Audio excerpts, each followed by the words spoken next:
Welcome to Retro Rides Garage. Today we hunt the rarest flavor of American muscle, the one-year-only machines that flashed bright and vanished fast.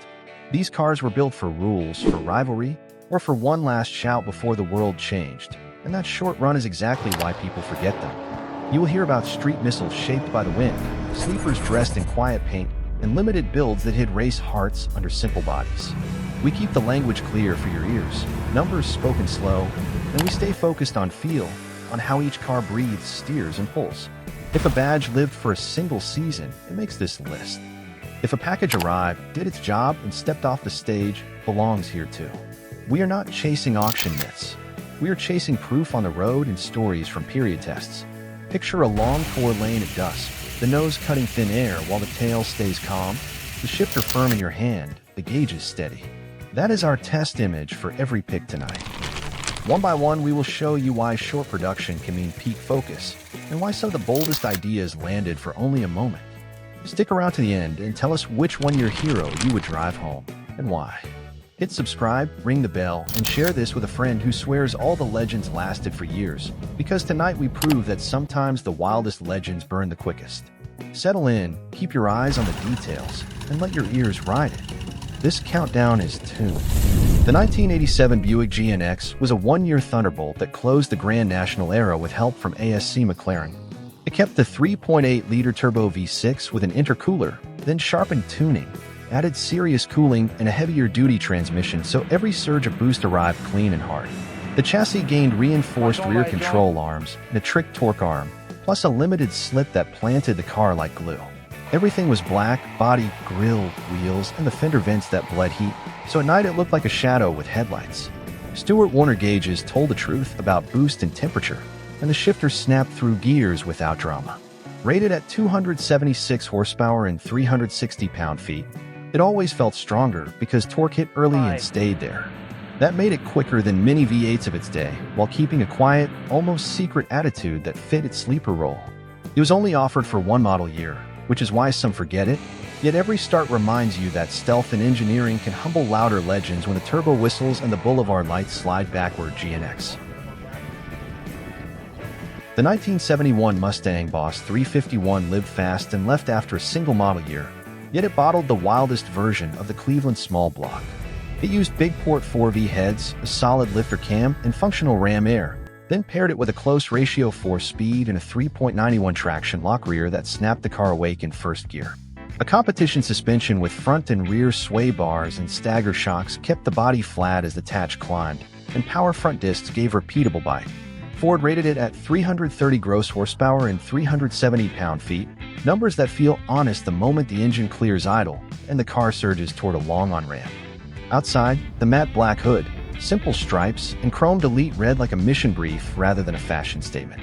It was the last full-strength shout before tighter rules and softer fuel, so the Boss carries a rare energy that you feel in the clutch pedal and see in the clean, steady sweep of the gauges. It idles with a dry metallic tick, breathes deep through the snorkel, and rewards clean shifts with a wave of thrust that does not fade when the road opens. The 1970 Plymouth AAR Cuda was a one-year street homologation special that brought Trans Am attitude to everyday traffic. It ran a 340 cubic inch V8 with a 6-barrel triple carb setup, lively solid lifters, and free-breathing intake that made the needle climb with a bright, eager sound. You spot it by the matte fiberglass hood with a central scoop, the AAR side stripes, and the side exit exhaust with factory megaphone tips that turn every throttle crack into a clear trumpet note. The stance is raked from the factory because the car wore E60-15 tires up front and wider G60-15 tires at the back, which gives it a ready-to-pounce look before it even moves. Inside, the focus is simple instruments and a seat that holds you just enough, because the real story is how the chassis talks through your hands. It was built for a single season, which is why people overlook it, yet it is the most communicative street Cuda, light on its feet and happy to change direction with a smooth steering input. In light rain, it stays friendly if you keep your hands calm, and in the dry, it rewards a clean line and steady throttle as the three carbs sing in unison and the car breathes, moves, and goes no. The 1969 Mercury Cyclone Spoiler 2 was a one-year aero special build to meet NASCAR rules, so the street car carried real wind-cheating hardware. It took the Cyclone fastback and fitted a stretched nose with a flush grille, smoother front corners, and factory tweaks that brought the leading edge closer to the ground for high-speed stability. Because homologation demanded sales to the public, Mercury offered two paint schemes named for heroes of the oval, the Dan Gurney Special in blue accents and the Cale Yarborough Special in red. On the highway, it feels long, settled, and calm, with steering that tracks the line without nervous kickback and breaks that by evenly mile after mile. Under the hood, a 351 4-barrel and serious cooling delivered clean, repeatable pull, the kind you want on a warm night when the road opens and the car squares its shoulders. It is easy to overlook next to the headline Aero Legends, yet this spoiler too proves that smart shape is also muscle, because each inch of bodywork turns drag into pace while the cabin stays composed and the driver feels in charge. Out on an empty 4-lane, you sense the nose cutting the air and the tail staying planted, a calm confidence that makes speed feel smooth rather than frantic. The 1970 AMC Rebel Machine was a one-year Patriot punch, striped red, white, and blue with a simple mission: run hard without excuses. Under the hood sat the 390 cubic inch V8 with a 4-barrel and assertive timing, factory rated at 340 horsepower and 430 pound-feet, the stoutest number on a regular AMC.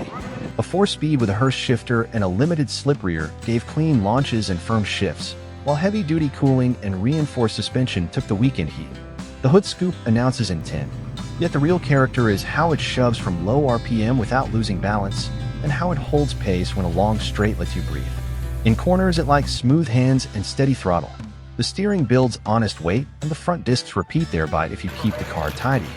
People forget it because it arrived and departed within the same year, but its blend of big motor, direct attitude, and parts chosen for use proves that AMC could build real muscle, and did so in its own voice.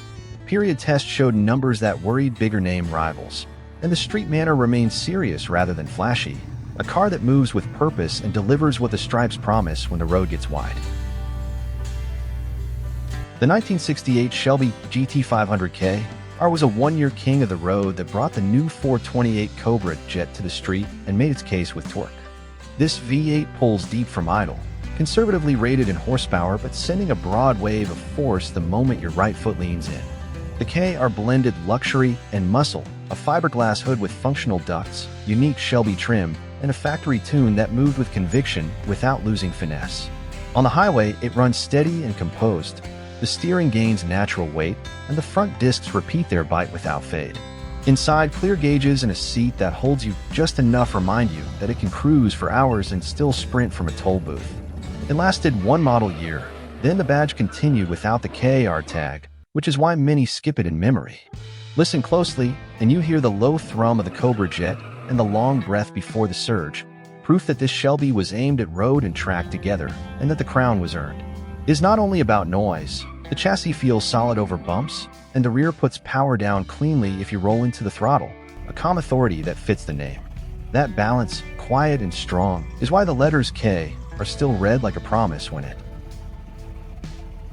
The 1967 Shelby GT500 Super Snake was a one-off build to help Goodyear show what its Thunderbolt tires could take. Carroll Shelby dropped a real GT40 spec 427 into a Wimbledon white GT500, the same big block family that pushed Ford to glory at Le Mans, and aimed it at a high-speed tire test. The car kept a 4-speed 9-inch rear, but the point was the engine and the aero-friendly nose, a Shelby that could run long and hard without flinching. Period reports and retellings say Shelby himself took it to roughly 170 on a closed road, then spent the day pounding miles with a journalist strapped in. It remained a single build because the cost and purpose did not fit regular buyers, which is why the Super Snake slipped into legend while showroom GT500s took the spotlight. Open the throttle, and it answers with a dry, deep note and a surge that does not fade, more endurance racer than boulevard toy. That mix of race heart, simple body, and outrageous speed is why this lone 67 still reads like a dare written in block letters, a factory muscle car that briefly borrowed a GT's fire. That is the point. You feel it in your hands. It delivers with calm authority. This is the wild one-year story. The 1965 Shelby GT350R was the competition version of the early Shelby Mustang, a turnkey racer built to go win in SC/CAB production rather than pose on a boulevard. About 3 dozen were produced, including 2 factory prototypes, a tight run of stripped and caged cars delivered with the hard parts a privateer needed. Under the fiberglass hood sat a high-winding small block with road race oiling, backed by close ratio 4-speed and a locking rear. The suspension wore stiffer springs, quick steering, and staggered shocks. It barked through side exits and idled with a dry metallic tick, then pulled clean to redline while the chassis took a set and stayed there. Their model was sold for one purpose, to take green flags and bring home points, and its record made the name. It was a one-season idea built in 1965, which is why it fits our theme, and its small production and focused mission make it easy to overlook today, even as values climb. That is the point. You feel it in your hands. It delivers with calm authority. The 1969 Chevrolet Camaro ZL1 was the aluminum heart of the Copo 9560 program, a run of 69 cars built so racers could buy the biggest engine without a manager saying no.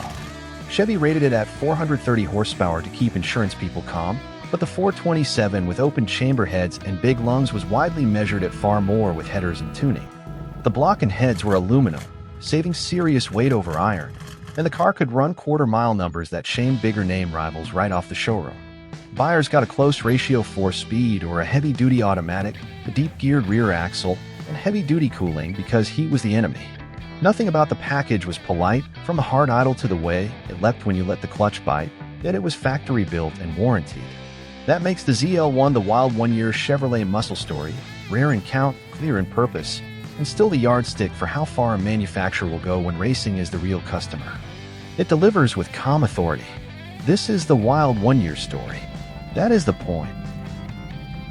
The 1970 Chevrolet Chevelle SS 454 LS6 was a one-year thunderclap, the peak of the line before rules and insurance cooled everything down. Under the cowl induction hood sat a big block with aluminum intake, a hot solid cam, and a 4-barrel that fed air through a vacuum door when your right foot called, rated at 450 horsepower and a mountain of torque. Buyers picked a close ratio 4-speed Muncie or a heavy-duty 3-speed automatic, both tied to a 12-bolt rear with steep gears and a limited slip that put the hit to the pavement. F41 suspension, power front discs, and fat factory tires made a heavy coupe turn, stop, and launch with a clean, repeatable rhythm.